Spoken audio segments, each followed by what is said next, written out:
Jade Cargill is returning from injury, and WWE needs to do this one massive thing with her that is long overdue. Look, I think we can all agree that Jade Cargill has the look, the power, and the aura of a megastar.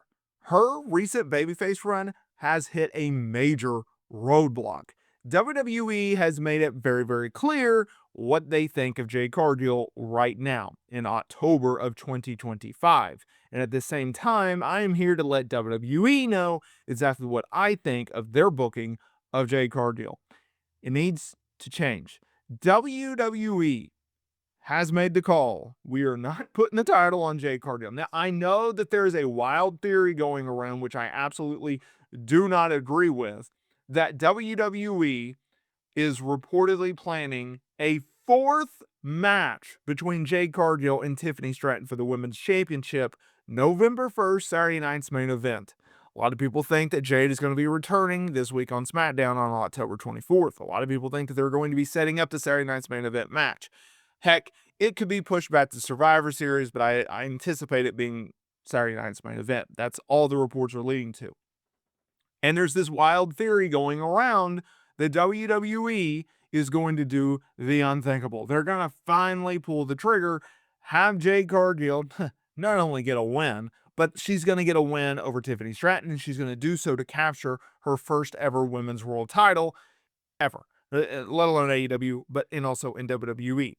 And I laugh at that belief because if you look at what they've done up to this point, what has they done to give you any confidence that that's actually going to happen, right?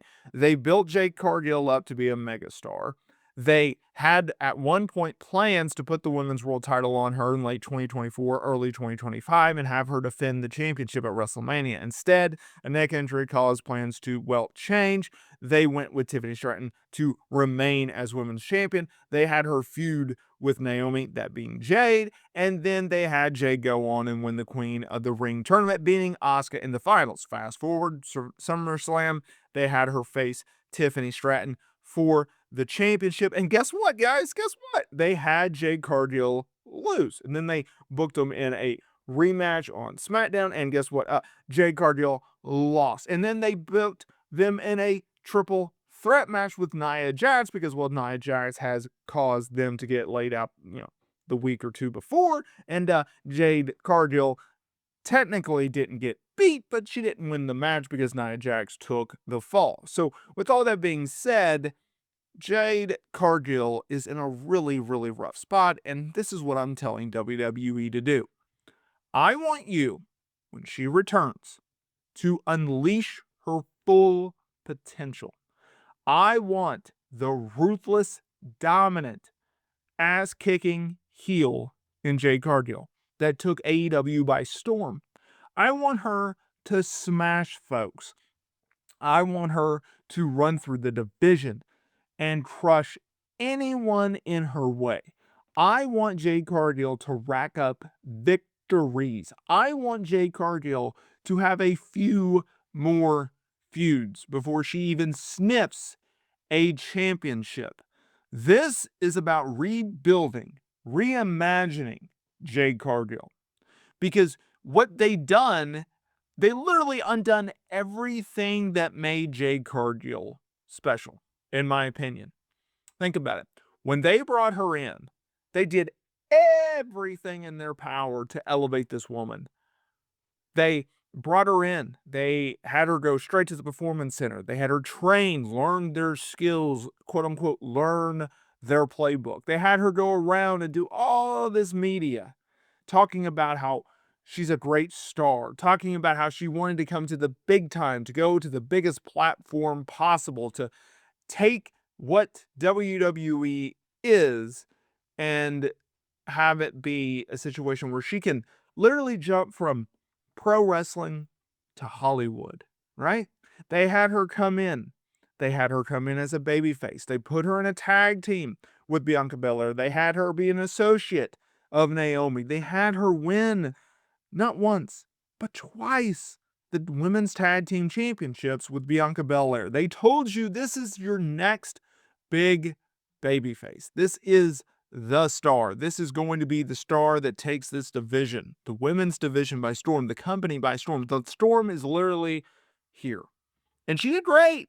She did great as a babyface. She did great in a tag team with Bianca Belair. She did exactly what WWE wanted her to do, right? They smashed folks. They ran through the division. They lost the championships. They won the championships. They were champions when this neck injury really derailed everything. And so Jade had to go on the sidelines. And just like I said, when she returned, what'd they do? They picked right back up. They had her as a dominant heel, or excuse me, a dominant babyface who ran through a heel Naomi. They smashed through that feud. Jade didn't just beat Naomi at WrestleMania, she also beat her at Evolution 2. She beat Asuka, a future Hall of Famer. And then all of a sudden, WWE, they just changed plans. And like, you know what? No, we're not doing this. We're not pulling the trigger on Jade Cargill's championship run. And I don't know why. Because it could not have been a situation where they instantly thought, you know what? She ain't ready, y'all. She ain't ready in the ring. She ain't ready on the mic. She ain't ready as a character. She ain't ready on a personal level. We're not ready for this. And I've said this before, and I'll say it again. This is my theory, and I don't think it's that far of a fetch idea. I think they put the championship on Tiffany last year. They had her cash in Money in the Bank because Jade was sidelined. So they had Jade pegged as a champion. Now she's off. She's healing up. Okay, we got to do a title change before we get the title off of Nia.